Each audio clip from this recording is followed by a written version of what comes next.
Barricade करायचं, त्याला जाळी टाकायची. ती जाळी उलटा समोसा कसा असते तशी जाळी असते. मागच्या वेळेला महापौरांच्या समोर व्यक्ती पडली, त्याची उलटी इन्क्वायरी चालली आहे. तो पडलाच कसा? अरे पडला कसा म्हणण्यापेक्षा तो पडला हे दुर्दैवी नाही का?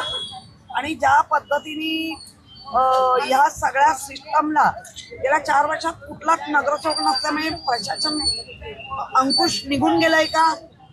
आणि आजही त्यांना अंकुश ठेवता येत नाही, कारण पावसाळ्यापूर्वीची महानगरपालिकेमध्ये चर्चा होते आणि त्या चर्चेमध्ये सगळ्या नगरसेवकांच्या कुठला रिस्की आहे, हाय रिक्स आहे, जाया नाही बा, हे आम्ही फिरून करत असतो. कोणत्याच नगरसेवकाला या माहिती मांडण्याची महापौरांनी संधीच नाही दिली. सर, उपमहापौर म्हणतायत की याला जबाबदार जे आहे अश्विनी भिडे मॅडम आहेत, आयुक्त आहेत, आणि आम्ही त्यांना शिवसेना स्टाईलने आंदोलन करू. उपमहापौर काय म्हणतात त्याच्या बाजूला बसताना अगदी चिटकून मग सांगता येत नाही का ही मीटिंग पावसाळ्यापूर्वीची लावली पाहिजे, ही लागली नाहीये.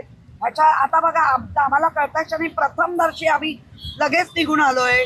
कारण इथे मुंबईकरांना वाऱ्यावर सोडण्याचं नाही पाहिजे.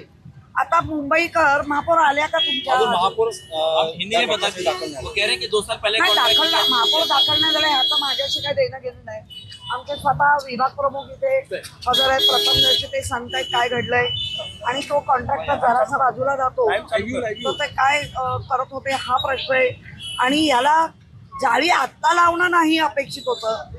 जाळी ही 31 मेच्या किंवा तुम्हाला निसर्गाने अजून 1 महिना दिला तरी ह्या घटना घडल्या. इकडचे विभाग प्रमुख आहेत, ते सांगतात की आम्ही कोणत्याही प्रकारची परवानगी दिली नव्हती. मे महिन्यामध्येच त्याच्यानंतर काम थांबवायला सांगितलं होतं. इथे कोणाच्या परवानगीचा प्रश्न कुठे महानगरपालिकेने कधी करायला पाहिजे? मॅडम काय सांगतात? 31 मेची डेडलाईन करायला पाहिजे सगळी कामं, आणि ती डेडलाईन असताना तरी निसर्गाने 1 महिना पुन्हा तुम्हाला दिला. उशिरा पाऊस आला. त्यामुळे मला असं वाटतं इथे अधिकारी आणि कॉन्ट्रॅक्टर आणि आयुक्त AMC वगैरे यांना प्रश्न विचारले पाहिजे. आणि ते आता उपमहापौरांनी विचारलंय. पण उपमहापौरांना माझा परत एक सल्ला आहे प्रेमळ, तुम्ही खूप कर्तव्यदक्ष आहात. शिवसेना स्टाईल आंदोलन कर म्हणतात. एक प्रश्न उद्भवतो, या सगळ्या गोष्टींमध्ये झटकण्याची गोष्टी सुरू आहेत का? उपमहापौर अधिकाऱ्यांवर ब्लेम करतात, अधिकारी म्हणतात आम्हाला काय माहित होतं, आणि महापौरांचा दौरा संपूर्ण झालेला आहे या काळात. बघा दौरा म्हणता का त्याला, ती नारळ पाण्याची पार्टी होती, वराड होतं.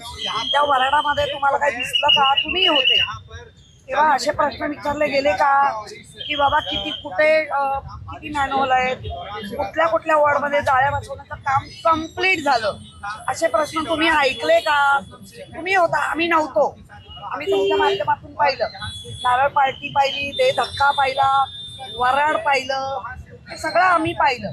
त्याच्यातून निष्पन्न काय झालं तर झाड पडून एका छोट्या लहान्या मुलाचा मृत्यू, आणि आज एका निष्काळजीपणामुळे एका मुंबईकराचा मृत्यू. आज आपण बघतोय